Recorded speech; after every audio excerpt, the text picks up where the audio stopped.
संत सद्गुरू बाळूमामा देवालय आदमापूर जिल्हा कोल्हापूर या महाराष्ट्राच्या संतांच्या भूमीमध्ये या भगवंताने संजीवनीची समाधी या ठिकाणी 1966 मध्ये घेतली आदमापूर या ठिकाणी।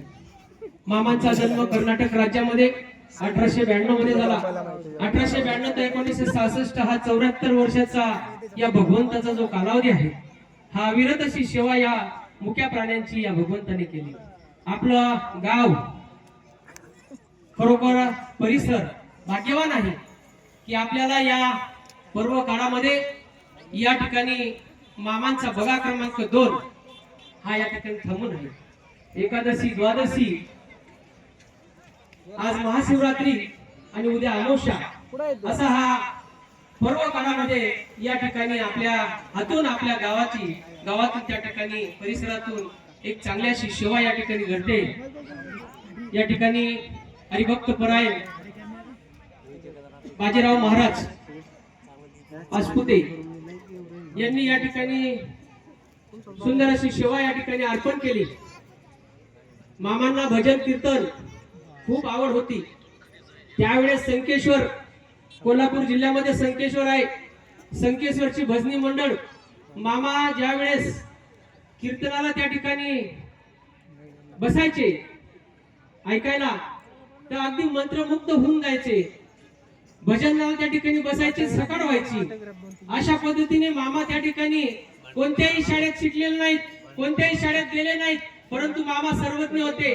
कोणत्या सुरात गायचं, कोणत्या तालात गायचं हे त्या ठिकाणी या भगवंताला भजन आणि कीर्तनाची आवड होती आणि त्या आपल्या गावामध्ये त्या ठिकाणी हे घडतंय म्हणून खरोखर आपलं गाव भाग्यवान आहे। आणि सर्वात भाग्यवान असेल तर या ठिकाणी शेतमालक भाग्यवान आहे। कारण असा त्या ठिकाणी असा योग त्या ठिकाणी कधी येणार नाही, येत नाही, परंतु ज्याच्या भाग्यामध्ये असतं त्यालाच त्या ठिकाणी ते मिळतं। म्हणून मामा कुठे थांबायचं, कोणाकडून सेवा करून घ्यायची हे त्या ठिकाणी या भगवंत ठरवत असतो। म्हणून बरीचशी गावं लागतात परंतु प्रत्येक गावाला मामा थांबत नाही। त्याचं कारण असं आहे की मामा म्हणतात तुम्ही माझ्याकडे येतात,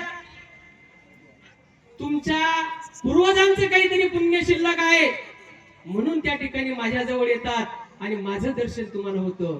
म्हणून त्या ठिकाणी आपलं पुण्य काहीतरी आहे म्हणून त्या ठिकाणी आपण या ठिकाणी आलेला आहात। अशा पद्धतीने या भगवंताचं कार्य आहे। कलियुगामध्ये या भगवंताने अवतार घेतला। लहानपण मामांचं गेलं, कोणत्या लहान मुलांमध्ये खेळले नाही, फिरले नाही। मामा एक ठिकाणी बसायचे, समाधी लावायचे, काठीच्या फासावर झोपायचे, झाडाच्या शेंड्यावर चढायचे। आईने त्या ठिकाणी सांगितलं, हलसिद्धनाथाला नवस केलेला होता। हलसिद्धनाथ म्हणजे त्या ठिकाणी मामांचा आजोड ते गाव आणि मामांना त्या ठिकाणी हलसिद्ध मामांच्या आईने त्या ठिकाणी नवस केला, हे देवा, हे परमेश्वरा, मला असा पुत्र दे त्याचं नाव साऱ्या जगात लौकिक होईल। आणि अशा पद्धतीने या भगवंताचं त्या ठिकाणी आज आपल्याला नाव लौकिक व्हायला दिसतंय, पाहतोय। मामा म्हणायचे की मी समाधी घेतल्यापासून 35 वर्षांनी लोकांना कळेल बाळू धनगर कोण आहे आणि आज आपल्याला कळत आहे। मामांचा काळ जास्त नाही। 1966 मध्ये या भगवंताने संजीवनाची समाधी घेतली। मामांच्या सोबत जे जे सोबत भाई होते भिकू कारभारी ते आजही जिवंत आहेत आणि अशा पद्धतीने या देवासोबत सेवा करणारे आजही लोक हयात आहेत। अशा पद्धतीने या भगवंताने या 1892 आणि 1966 या 74 वर्षाच्या कालावधीमध्ये या भगवंताने या कलियुगामध्ये या मृत्यू रोगामध्ये सेवा करून त्या ठिकाणी समजू दिलं नाही। आपल्या आई वडिलांना सुद्धा समजू दिलं नाही, भावाला समजू दिलं नाही, स्वतःच्या पत्नीला समजू दिलं नाही मी देव आहे। आणि अशा पद्धतीने ज्यांना जे सेवेकरी त्या ठिकाणी मामांच्या सोबत होते ज्यांना दाखवलं मी कोण आहे, त्यावेळेस मामांनी सांगितलं तू जे बघितलं मी असेपर्यंत कोणाला सांगू नको। आणि अशा पद्धतीने मामांनी ताकीद दिल्यानुसार त्या ठिकाणी त्या भक्तांनी सुद्धा सांगितलं नाही आणि मामांनी समाधी घेतल्यानंतर त्या ठिकाणी त्या भक्तांनी सांगितलं। म्हणून त्या ठिकाणी मामांनी वेगवेगळे असे चमत्कार दाखवले। मी कोण आहे हे त्या ठिकाणी ज्याने बघितलं त्याचं कल्याण झालं। एकदा मामा कर्नाटक राज्याची सीमा आणि महाराष्ट्राचा भाग या औरनाड भागामध्ये त्या ठिकाणी मामा मेंढी चालत होते। जसे आपल्या गावाला बाळू मामांचे मेंढे आलेले आहेत, तळ आलेला आहे। अशाच पद्धतीने मामा बसलेले होते. मामांच्या सोबत विठू पाटील होते, डॉक्टर गरड होते, अनेक असे भाविक होते.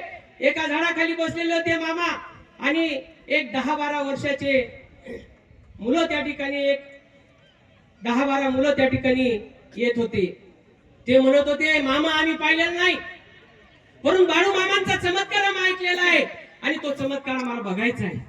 आणि अशा पद्धतीने त्या ठिकाणी त्यांच्या आपसामध्ये बोलत होते. मामा बसलेले होते आणि त्या मुलांनी विचारलं, बाबा बाळू मामा कुठे, आम्हाला बघायचंय. मामांनी त्यांची मस्करी केली आणि सांगितलं, का रे बाबा का बघायचंय, बाळू मामांचा चमत्कार आम्हाला बघायचंय. मामांनी सहज सांगितल्या मुलांना, जा त्या पांदीने त्या ठिकाणी मामा बसलेले आहेत.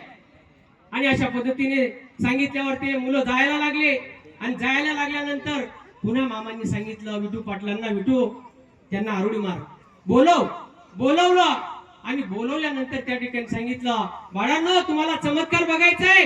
ते म्हटले, हो मीच तो बाळू मामा. त्या मुलांना सांगितलं, एकमेकांना घट्ट पकडा. एकमेकांना घट्ट पकडलं आणि विठू पाटलांना सांगितलं, यांना डोळे बंद करायला सांगा.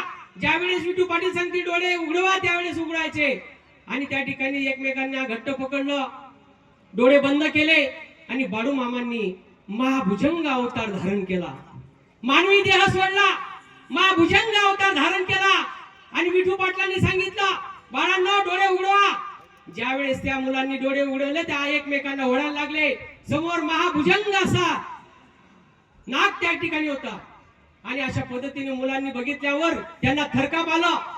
आणि मग त्या ठिकाणी विठू पाटलांनी सांगितलं, बाळांनो डोळे बंद करा. त्यांनी डोळे बंद केले आणि त्या ठिकाणी मामांनी पुन्हा मानवी देह धारण केला. आणि मुलांनी त्या ठिकाणी बघितल्यावर नतमस्तक झाले. मामा म्हणायचे, अरे तुम्ही माझं नाव घेत होतात, ती ही भक्ती आहे. म्हणून भक्तीचा प्रकार अनेक आहेत. तुम्ही नाव घेत होते, ती ही माझी भक्ती करतायत. बऱ्याच दिवस